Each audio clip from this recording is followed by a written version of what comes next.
Eu sou humano e, portanto, nada do que é humano me é estranho. Assim falava o poeta e dramaturgo romano Terêncio, e assim falo eu, Flávio Ricardo Vassoler, escritor, professor, youtuber e nômade, fiel como os pássaros migratórios. E hoje, em mais um vídeo de leitura literário-filosófica aqui do meu canal do YouTube, Flávio Ricardo Vassoler, eu trago para vocês fragmentos da obra A Ideologia Alemã, de Deutsche Ideologie, dos revolucionários alemães Karl Heinrich Marx e Friedrich Engels, texto de 1846 dos então jovens Marx e Engels. Vamos então à leitura de fragmentos de A Ideologia Alemã de Marx e Engels. As premissas de que partimos não são bases arbitrárias, dogmas. São bases reais que só podemos abstrair na imaginação. São os indivíduos reais, sua ação e suas condições materiais de existência, tanto as que eles já encontraram prontas, como aquelas engendradas de sua própria ação. Essas bases são, pois, verificáveis por via puramente empírica. A primeira condição de toda a história humana é, naturalmente, a existência de seres humanos vivos. A primeira situação a constatar é, portanto, a constituição corporal desses indivíduos e as relações que ela gera entre eles e o restante da natureza. Não podemos, naturalmente, fazer aqui um estudo mais profundo da própria constituição física do homem e da mulher, nem das condições naturais que os homens e mulheres encontraram já prontas, condições geológicas, orográficas, hidrográficas, climáticas e outras. Toda a historiografia deve partir dessas bases naturais e de sua transformação pela ação dos homens e mulheres no curso da história. Pode-se distinguir os homens e mulheres dos animais pela consciência, pela religião e por tudo o que se queira. Mas eles próprios começam a se distinguir dos animais logo que começam a produzir seus meios de existência. E esse passo à frente é a própria consequência de sua organização corporal. Ao produzirem seus meios de existência, os homens e mulheres produzem indiretamente sua própria vida material.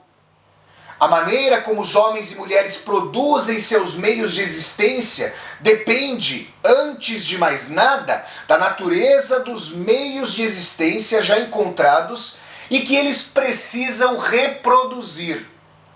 Não se deve considerar esse modo de produção sob esse único ponto de vista, ou seja, como reprodução da existência física dos indivíduos. Ao contrário, ele representa já um modo determinado da atividade desses indivíduos, uma maneira determinada de manifestar sua vida, um modo de vida determinado. A maneira como os indivíduos manifestam sua vida reflete exatamente o que eles são. O que eles são coincide, pois, com sua produção, isto é, tanto com o que eles produzem, quanto com a maneira como produzem. O que os indivíduos são depende, portanto, das condições materiais de sua produção. Essa produção só aparece com o aumento da população. Esta pressupõe, por sua vez, o intercâmbio dos indivíduos entre si. A forma desses intercâmbios se acha, por sua vez, condicionada pela produção.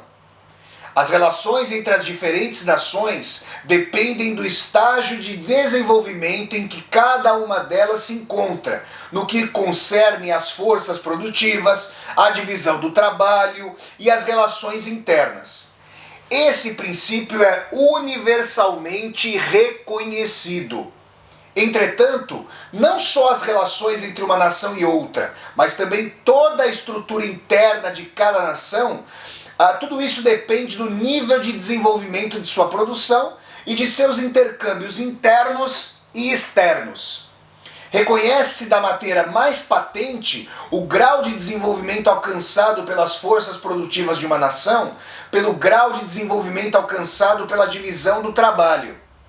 Na medida em que essa divisão do trabalho não é mera extensão quantitativa das forças produtivas já conhecidas anteriormente, o aproveitamento de terras incultas, por exemplo, qualquer força produtiva nova traz como consequência um novo aperfeiçoamento da divisão do trabalho.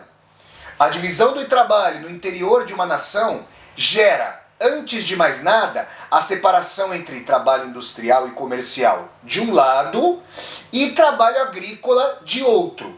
E, com isso, a separação entre a cidade e o campo e a oposição de seus interesses. Seu desenvolvimento posterior leva à separação do trabalho comercial e do trabalho industrial. Ao mesmo tempo, pela divisão do trabalho no interior dos diferentes ramos, constata-se, por sua vez, o desenvolvimento de diversas subdivisões entre os indivíduos que cooperam em trabalhos determinados. A posição de cada uma dessas subdivisões particulares em relação às outras é condicionada pelo modo de exploração do trabalho agrícola, industrial e comercial, patriarcado, escravatura, ordens e classes. Essas mesmas relações aparecem quando as trocas são mais desenvolvidas nas relações entre as diversas nações. Os diversos estágios de desenvolvimento da divisão do trabalho representam outras tantas formas diferentes da propriedade. Em outras palavras, cada novo estágio da divisão do trabalho determina igualmente as relações dos indivíduos entre si no tocante à matéria, aos instrumentos e aos produtos do trabalho. A primeira forma da propriedade é a propriedade tribal. Ela corresponde àquele estágio rudimentar da produção em que um povo se alimenta da caça e da pesca, do pastoreio ou, eventualmente, da agricultura. Neste último caso, isso pressupõe uma grande quantidade de terras incultas. Nesse estágio, a divisão do trabalho ainda é muito pouco desenvolvida e representa apenas uma extensão maior da divisão natural que ocorre na família. A estrutura social se limita, por isso mesmo, a uma extensão da família. Chefes da tribo patriarcal, abaixo deles os membros da tribo e os escravos. A escravidão latente na família só se desenvolve paulatinamente com o aumento da população e das necessidades, com a extensão dos intercâmbios externos, tanto da guerra como do comércio. A segunda forma da propriedade é a propriedade comunal e propriedade do Estado, encontrada na antiguidade e proveniente sobretudo da reunião de várias tribos em uma única cidade, por contato ou por conquista, e na qual subsiste a escravidão. Ao lado da propriedade comunal, já se desenvolve a propriedade privada, mobiliária e, mais tarde, imobiliária, mas de modo limitado e subordinado à propriedade comunal. Apenas coletivamente os cidadãos exercem seu poder sobre os escravos que trabalham, o que então os liga à forma da propriedade comunal. Essa forma é a propriedade privada do conjunto dos cidadãos ativos, obrigados, diante dos escravos, a conservar essa forma natural de associação. É por isso que toda a estrutura social nessa forma de associação se desagrega à medida que se desenvolve. Se desagrega à medida que se desenvolve a propriedade privada, particularmente a imobiliária, e com ela se desagrega também o poder do povo. A divisão do trabalho já aparece aqui mais avançada. Encontramos então a oposição entre cidade e campo e mais tarde a oposição entre os estados que representam o interesse das cidades e aqueles que representam o interesse dos campos. E vamos encontrar no interior das próprias cidades a oposição entre o comércio marítimo e a indústria. As relações de classes entre cidadãos e escravos alcançaram seu pleno desenvolvimento. A existência da conquista parece estar em contradição com toda essa concepção da história. Até agora, fez-se da violência, da guerra, da pilhagem, do banditismo, etc., a força motriz da história.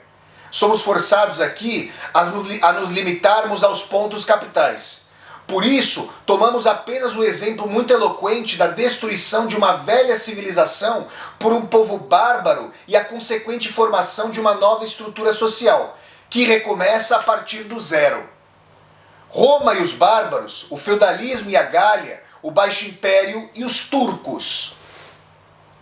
Para o povo bárbaro conquistador, a própria guerra ainda é, como indicamos anteriormente, um modo normal de intercâmbio prático com maior empenho à medida que o crescimento da população cria, de maneira mais imperiosa, a necessidade de novos meios de produção, visto que o modo de produção tradicional e rudimentar é o único possível para esse povo.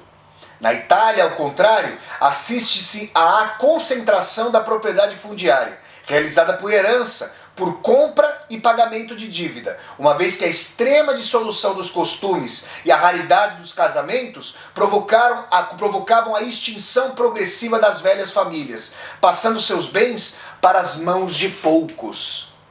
Além do mais, essa propriedade fundiária transformou-se em pastagens, transformação essa provocada não só pelas causas econômicas comuns, válidas ainda em nossos dias, como pela importação de cereais pilhados ou exigidos a título de tributo e também pela consequente falta de consumidores para o trigo italiano. Nessas circunstâncias, a população livre tinha desaparecido quase completamente. Os próprios escravos estavam em processo de extinção e tinham de ser constantemente substituídos. O escravismo continuou sendo a base de toda a produção. Os plebeus, situados entre os homens livres e os escravos, nunca chegaram a elevar-se acima da condição de lumpenproletários. Assim, além disso, Roma nunca ultrapassou o estágio de cidade. Estava ligada às províncias por laços quase unicamente políticos que, por sua vez, poderiam se romper, evidentemente, por acontecimentos políticos. Com o desenvolvimento da propriedade privada, vêm-se aparecer pela primeira vez relações que tornaremos a encontrar numa escala muito maior na propriedade privada moderna. Por um lado, a concentração da propriedade privada, que começou muito cedo em Roma, como atesta a lei agrária de Licínio, e progrediu rapidamente a partir das guerras civis e, sobretudo, sob o Império. Por outro lado, e em correlação com esses fatos, a transformação dos pequenos camponeses plebeus em um proletariado impediu que esse tivesse um desenvolvimento independente por estar numa situação intermediária entre os cidadãos proprietários e os escravos. A terceira forma é a propriedade feudal ou a dos diversos estamentos. Enquanto a antiguidade partia da cidade e de seu pequeno território, a Idade Média partia do campo. A população existente, esparsa e dispersamente distribuída por uma vasta superfície, que os conquistadores praticamente não aumentaram, condicionou essa mudança de ponto de partida. Ao contrário do que ocorreu na Grécia e em Roma, o desenvolvimento feudal se inicia em um território bem maior, preparado pelas conquistas romanas e pela expansão da agricultura que essas inicialmente ocasionaram. Os últimos séculos do Império Romano em declínio e a conquista dos próprios bárbaros aniquilaram uma grande massa de forças produtivas. A agricultura havia declinado, a indústria entrara em decadência por falta de mercados. O comércio se reduzia ou era interrompido pela violência. A população, tanto rural quanto urbana, tinha diminuído. Tal situação e o consequente modo de organização da conquista desenvolveram a propriedade feudal, sob a influência da organização militar dos germanos. Como a propriedade da tribo e da comuna, essa repousa, por sua vez, sobre uma comunidade em face da qual não são mais os escravos, como no antigo sistema, mas sim os pequenos camponeses submetidos à servidão, que constituem a classe diretamente produtiva. Simultaneamente à completa formação do feudalismo, salienta-se ainda a oposição às cidades. A estrutura hierárquica da propriedade fundiária e a suzerania militar que acompanhava conferiram à nobreza o poder absoluto sobre os servos. Essa estrutura feudal, exatamente do mesmo modo que a antiga propriedade comunal, era uma associação contra a classe produtora dominada. Só que a forma de associação e as relações com os produtores são diferentes pelo fato de serem diferentes as condições de produção. Pessoal, esses foram fragmentos formidáveis, sumamente panorâmicos em termos históricos, do livro A Ideologia Alemã, de autoria dos revolucionários socialistas alemães Karl Marx e Friedrich Engels. Se vocês gostaram de mais esse vídeo de leitura literário-histórica, literário-filosófica aqui do meu canal do YouTube, eu peço que vocês deem um like no vídeo, curtam o vídeo, disseminem esse vídeo pelas redes sociais, para que nós possamos chegar a cada vez mais e mais pessoas. Se você está chegando ao canal pela primeira vez, seja muito bem-vindo e bem-vindo. Eu peço que você se inscreva aqui no canal, toque a sinetinha para poder receber as notificações e deixe o seu comentário aqui embaixo desse vídeo para que nós possamos conversar. E mais, aqui embaixo desse vídeo você também vai encontrar uma tecla chamada Seja Membro. Se você gosta dos meus vídeos de leitura literária, das minhas aulas ao vivo, das resenhas de filmes e das resenhas de livros, considere a possibilidade de se tornar um membro ou uma membro humanista do meu canal e, segundo sua possibilidade financeira, apoiar esse projeto de universidade aberta no YouTube. Então é isso, pessoal. Até o próximo vídeo de leitura literária, gente. Tchau, tchau!